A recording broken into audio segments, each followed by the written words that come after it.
भारत में जो ज्ञान है ना, उसके 5 चरण है। उसमें दक्षता, मूल्यबोध सब उसी में सम्मिलित है। किस तरह से भारतीय चिंतन समग्र है, ऐसे है कि 5 चरण हैं हमारे नॉलेज क्रिएशन और नॉलेज अटेनमेंट के। पहला है सूचना। ज्ञान कैसे मिलता है? पहले इंफॉर्मेशन मिलती है कहीं। अब ये इंफॉर्मेशन, ज्ञान कब होता है, नॉलेज कब होता है? जब अंडरस्टैंडिंग हो जाती है, समझ हो जाती है। जब समझ हो जाती है तभी हो जाता है ज्ञान। जब इस समझ को आप, स्किल हो जाती है आपके पास, टेक्निक हो जाती है इसको अप्लाई करने के लिए, तब उसको कहते हैं मेधा। क्या कहते हैं? मेधा। जैसे कहेंगे नहीं भाई ये ज्ञानवान है, ये मेधावी है। ठीक? तो ज्ञानवान तो वो है जो थ्योरेटिकल कंस्ट्रक्ट समझता है, उसका सैद्धांतिक पक्ष सब जानता है, समझ गया है। और जो सैद्धांतिक पक्ष में नहीं समझा, तोते की तरह बोलता है, वो सिर्फ सूचना प्राप्त करता है। जो समझ लिया वो ज्ञानवान हो गया। जो उस टेक्निक को भी समझ गया, इस ज्ञान को निजी जिंदगी में कैसे प्रयोग करेंगे, वो मेधावी हो गया। इसके बाद अगला चरण चौथा आता है कि जब उस मेधा का प्रयोग वो सामाजिक सरोकार, समाज के हित में करने लगता है, तब वो प्रज्ञावान हो जाता है। क्या हो जाता है? प्रज्ञावान। जब तक आप अपनी नॉलेज को, अपनी टेक्निक को, अपनी मेधा को सामाजिक सामूहिक हित में नहीं प्रयोग करते हैं, तब तक आप प्रज्ञावान नहीं है, प्रज्ञा पुरुष नहीं है।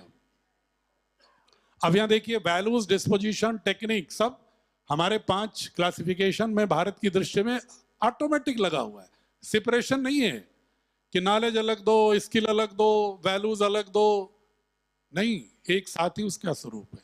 और इससे अंतिम क्या है, जो सनातन दर्शन बात करता है कि अगर ऐसा व्यक्ति बनना है, क्या इससे ऊपर भी कोई है क्या? प्रज्ञा से भी ऊपर कोई ज्ञानवान होता है क्या? उन्होंने कहा होता है। पतंजलि योग दर्शन में भी चर्चा है, तमाम शास्त्रों में चर्चा है। एक शब्द सुना होगा आपने, ऋतंभरा प्रज्ञा। सुना है? ऋतंभरा प्रज्ञा। एक वाक्य बहुत पढ़ते होंगे, सा विद्या या विमुक्त है, ये तो पढ़ते हैं। इसका पूरा वाक्य किसको मालूम है? इसका पूरा वाक्य ही पढ़ लेंगे तो ऋतंभरा प्रज्ञा क्लियर हो जाएगी। तत्कर्मयन्न बंधाय सा विद्या या विमुक्त ऋतेन ज्ञानान मुक्ति। तत्कर्मयन्न बंधाय, जब आप ऐसा कर्म करने लगते हैं जब कोई बंधन ही नहीं होता, मतलब उसके परिणाम के बारे में कोई आपको कोई ऑब्सेशन, चिंता ही नहीं होती, आप कर्मयोगी होते हैं गीता के दर्शन के अनुसार। जब ऐसा भाव आ जाता है, तत्कर्मयन्न बंधाय, तब वो उससे जो विद्या आती है वो विमुक्त करती है आपको, उससे मुक्त करती है बंधन से। और जब बंधन से मुक्त करने का मतलब क्या है कि जब तक आप ये सोचोगे ना, ये काम करूंगा तो मेरा क्या फायदा होगा, ये काम करूंगा तो मेरे विद्यालय क्या फायदा होगा, ये काम करूंगा तो समाज का क्या फायदा होगा, तब तक आप बंधन में चले जा रहे हैं। जब एक आप ये सोचोगे कि ये कार्य करने से पूरे विश्व का, पूरी धरा का, पूरी पृथ्वी का, पूरे ब्रह्मांड का कल्याण होगा, तो आपको कोई चिंता नहीं होगी।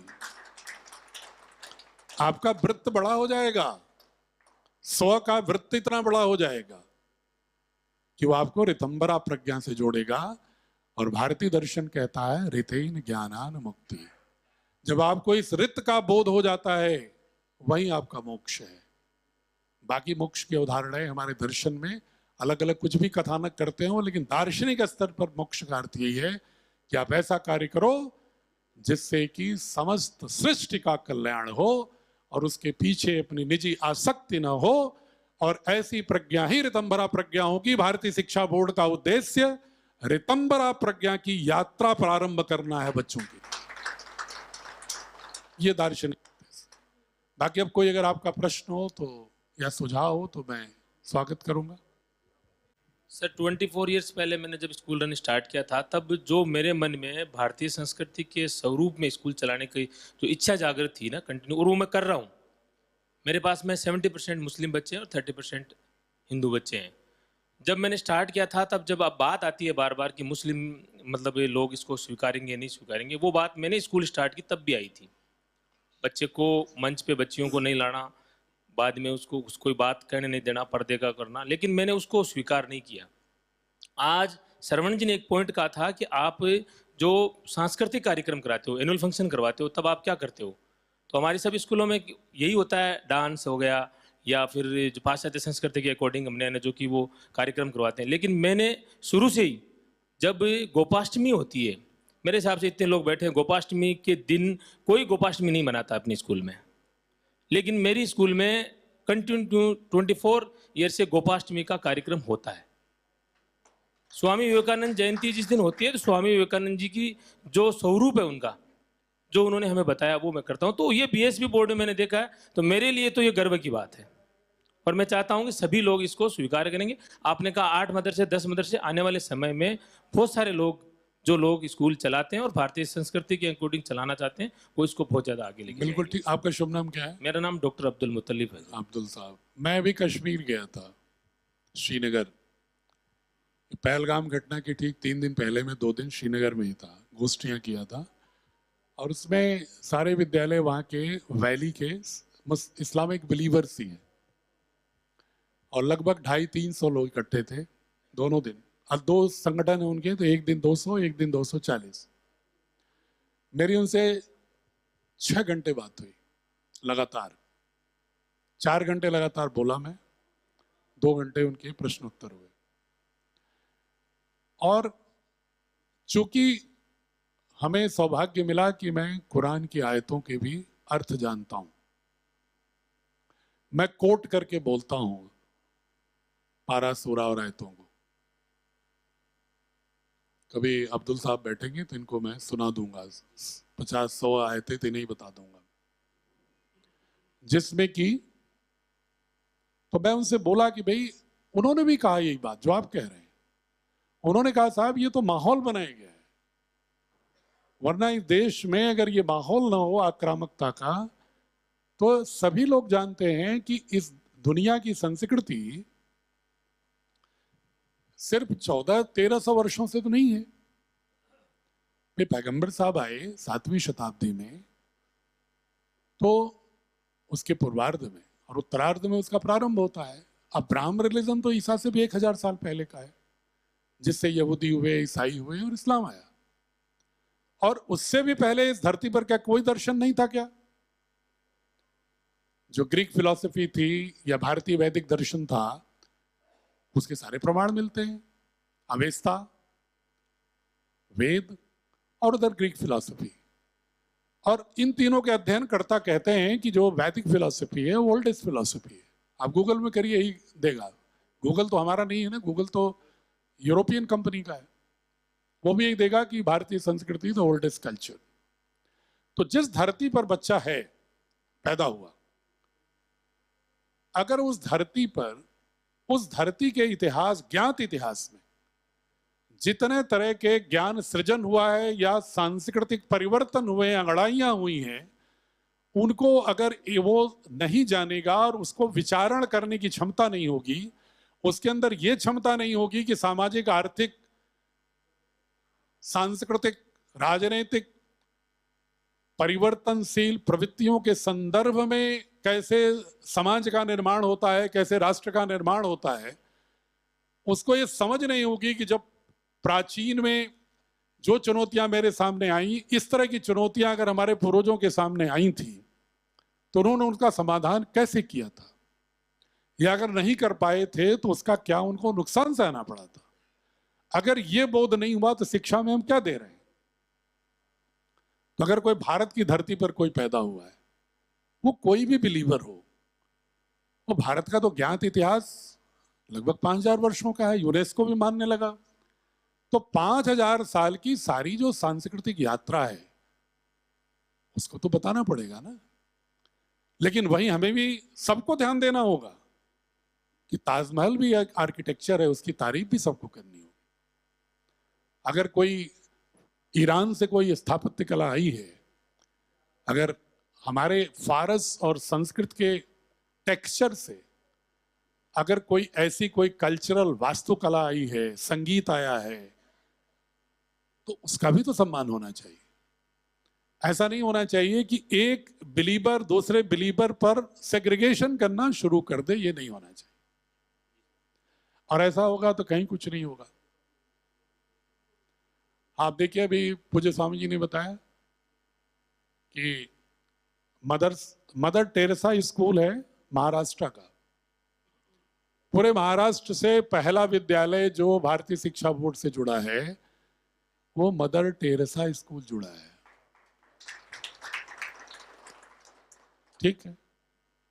और आरोप मुझे लग रहा है कि हम एक किसी पंथ को दे रहे हैं, और उस पंथ वाले कह रहे हैं कि अभी तो ये नया बोर्ड है। लखनऊ में, उत्तर प्रदेश में भी सबसे पहला इंटरमीडिएट तक जो हमारे साथ जुड़ा वो लाल बाग का एक क्रिश्चियन स्कूल है जो लगभग 150 साल पुराना है। वो शिफ्ट करके हमारे बोर्ड से आ गया। क्या नाम है उसका? Isabella thrower. तो जो दरअसल हमको सुन लेते हैं ना, ठीक से समझ लेते हैं, हमारे साथ बैठ लेते हैं, हमारी पुस्तकें देख लेते हैं, उनके मन में स्पष्ट हो जाता है कि हम भारत की मूलभूत दर्शन और संस्कृति के संवाहक हैं। क्योंकि जिस देश के निर्माण में जिस दर्शन का जितने प्रतिशत योगदान होगा उसको उतना महत्व तो देना होगा। अगर इस देश की संस्कृति के निर्माण में वेदों, परिषदों, बुद्धिज्म, जैनिज्म का योगदान 60, 70, 80% रहा है, तो हमें उसका योगदान इन बच्चों को सांस्कृतिक इतिहास पढ़ाने में उनको तो देना होगा। तो इसमें और किसी का योगदान अगर 10% है, 5% है, चाहे अनुसूचित जनजाति के लोग हों, चाहे अन्य क्षेत्रों के लोग हों, भौगोलिक क्षेत्रों के लोग हों, या कहीं के लोग हों, उनको हमें सम्मान तो देना होगा। उसका नेगेटिव इंपैक्ट पड़ा है तो उससे सावधान करना होगा। अगर पॉजिटिव इंपैक्ट पड़ना है तो उसकी धारा में आगे बढ़ने का सामर्थ्य देना होगा। तो अगर हम इस दृष्टि से देखेंगे तो कहीं कोई भारत बोध में भिन्नता नहीं आएगी। और अब्दुल जी हो चाहे कोई पादरी साहब हो, सबको मैं ये कहता हूं कि हमारा बोध कोई एक पंथ बोध नहीं है, ये भारत बोध समग्र रूप से है। सर एक प्रश्न है कि जैसे राजस्थान में आरटी के तहत अध्ययनरत बच्चे होते हैं, तो हम भारतीय शिक्षा बोर्ड में आते हैं, तो वो बच्चे उसमें रहेंगे या नहीं रहेंगे? आरटी में तो सबका मानना है ना बेटा। राइट टू एजुकेशन एक्ट जो है ये भारत सरकार का एक्ट है। कोई भी बोर्ड हो, चाहे स्टेट बोर्ड हो, सीबीएसई बोर्ड हो, कोई भी बोर्ड हो, राइट टू एजुकेशन एक्ट एक एक्ट है पार्लियामेंट से पारित, जिसको इस देश के सभी विद्यालयों को मानना ही मानना है। दोनों माध्यम में रहेंगे वो?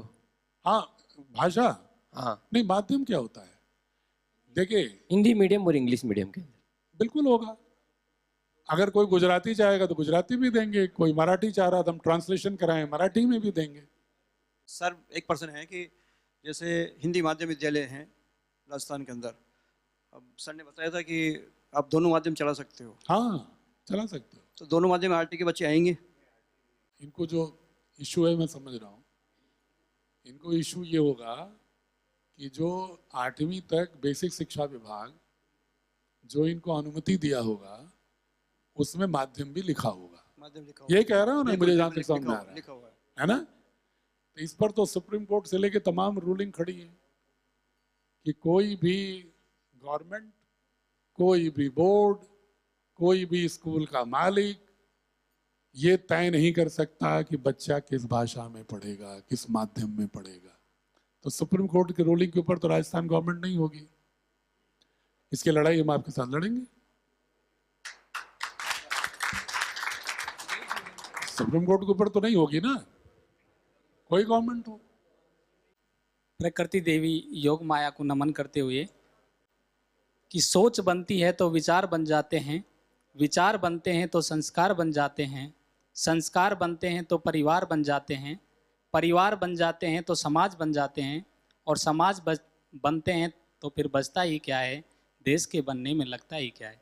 उस विचारधारा जो मैं ये सोच रहा था, वो विचारधारा आपकी जो ये शिक्षा पद्धति है, इसे मुझे झलक दिख रही है उस चीज़ की कि एक राष्ट्र निर्माण के लिए जो आप दिन रात जो मेहनत कर रहे हो, जो बीज आपने बोया है, उस बीज को उगा है, पौधा बना है, पौधे बढ़ने के बाद में उसमें फल भी लगे हैं, और उसलिए भी उनका सारी चीज़ों का महत्व नहीं है। महत्व इस बात का है कि वो अपने जैसे लाखों हजारों बीज पैदा कर रहा है। तो आपका जो जो शिक्षा पद्धति चल रही है, ये धीरे धीरे जो परिवार इसका जब फैलेगा तो देश में एक राष्ट्र के लिए जो भावना पैदा होगी वो बहुत ही सोचनीय और विचारणीय, और भारत को आगे ले जाने के लिए ये भावना पैदा होगी। जैसे राजस्थान बोर्ड में 5वीं और 8वीं के जो एग्जाम होते हैं, उसी प्रकार से इसमें भी होंगे क्या? देखो, भारतीय शिक्षा बोर्ड अभी तक एनसीएफ फॉलो करेगा, और जैसे सीबीएसई से जो जुड़ जाते हैं, अप्रूवल करा लेते हैं, उनकी परीक्षाएं राज्य सरकार नहीं करती, उसी तरह का हमारे आपके सेक्रेटरी से बात हो गई है, और उन्होंने स्पष्ट रूप से मौखिक भी कहा, बोले हम लिखित भी दे देंगे कि जो भारतीय शिक्षा बोर्ड से अप्रूवल करा लेगा वो भारतीय शिक्षा बोर्ड के अनुसार करेगा, और हम 5वीं 8वीं एग्जामिनेशन बोर्ड से नहीं कराएंगे, इंटरनल एग्जामिनेशन होगा। लेकिन हम आपको पुस्तकें चूंकि एक विशेष उद्देश्य से गढ़े हैं, एक विशेष दक्षता के दृष्टि से गढ़े हैं, तो मूल्यांकन भी एक महत्वपूर्ण हिस्सा होता है कि हम जान पाएं कि यहाँ वास्तव में उसके अनुसार पढ़ाया गया कि गढ़ा गया कि नहीं। तो नर्सरी से लेकर के हम 8वीं तक के आप हर 3-3 महीने पर बच्चे का मूल्यांकन कैसे करेंगे, उस मूल्यांकन का हम मॉडल पेपर मॉड्यूल आपको उपलब्ध करा देंगे, ताकि आपको सहूलियत हो कि इस तरह के प्रश्न बनाने हैं, और पढ़ाने में भी सहूलियत हो कि ऐसे पढ़ाना भी। एक जिज्ञासापूर्वक एक प्रश्न है, जैसे मेरे विद्यालय में क्लास 8 तक 8वीं क्लास तक आरटी के बच्चे हैं 162 बच्चे। अब मैं इस चीज़ से मतलब अभी तक मेरे को जानकारी नहीं है कि मैं अगर भारतीय शिक्षा बोर्ड को अपनाता हूँ, जोड़ दूं, आपको 1000 बार कह चुका, राइट टू एजुकेशन ऐसे के ऐसे रहेगा। सीबीएसई में भी रहता है और उसमें भी रहता है। पोर्टल की बात कर रहे हैं। मैं आपका प्रश्न समझ गया, बैठिए मैं उत्तर दे रहा हूँ। इन्होंने प्रश्न किया है, आप उतावले में उनके प्रश्न को नहीं समझे हो, ठीक है। इनका प्रश्न ये है कि जो आरटी में बच्चे, उनकी बात कर रहे हैं जो 25% जिनकी गवर्नमेंट फीस आपको डिसबर्स करती है, उनकी बात कर रहे हैं ना। 100% जिस तरह से आपको वापसी मिलती है वैसे हमारे बोर्ड में भी वो लागू होगा, वही नियम। Right to education act is not guided by any board. Right to education is basically guided by the government of India. In any board, affiliated with any board, any school will get all benefits and adversaries. अच्छा नुकसान जो भी होना है RT act के अनुसार, चाहे जिस बोर्ड से रहो समान ही रहेगा, ठीक है। तो इसलिए इसमें कोई दिक्कत नहीं। सर, अभी राजस्थान में बहुत से स्कूल 1 अप्रैल से शुरू हो जाते हैं, तो उनमें बहुत सी बुक्स आ गई है, तो इस पर से अगर वो मान्यता लेते हैं तो बुक्स का कैसे करेंगे? ये बुक्स आपको, आप हिंदी मीडियम चाहिए कि इंग्लिश मीडियम चाहिए? हिंदी मीडियम इंग्लिश मीडियम दोनों के लिए। दोनों चाहिए, तो आपको किताबें हम दे देंगे ना, 10-15 दिन के अंदर सारी किताब मिल जाएगी। नहीं, बहुत से के पास किताबें आ चुकी, बच्चों को दे चुके हैं, इंग्लिश मीडियम वाले। इंग्लिश मीडियम में किताबें आ चुकी बच्चों के भी, 1 अप्रैल से शुरू होता है। नहीं, दूसरे पब्लिकेशन। हाँ, वो ले चुके। मतलब भाई देखो, ये हमारी अनिल जी से जब बात हुई थी तो मैंने उनसे ये कहा था कि उस समय तक मुझे नहीं मालूम था कि कितनी पुस्तकें चाहिए। दूसरी, तो हम छपवा के रख के क्या करते, तो इन्होंने बाद में बताया मुझे अब मार्च के मिड में कि लगभग इतनी पुस्तकें चाहिए, हो सकती है आवश्यकता।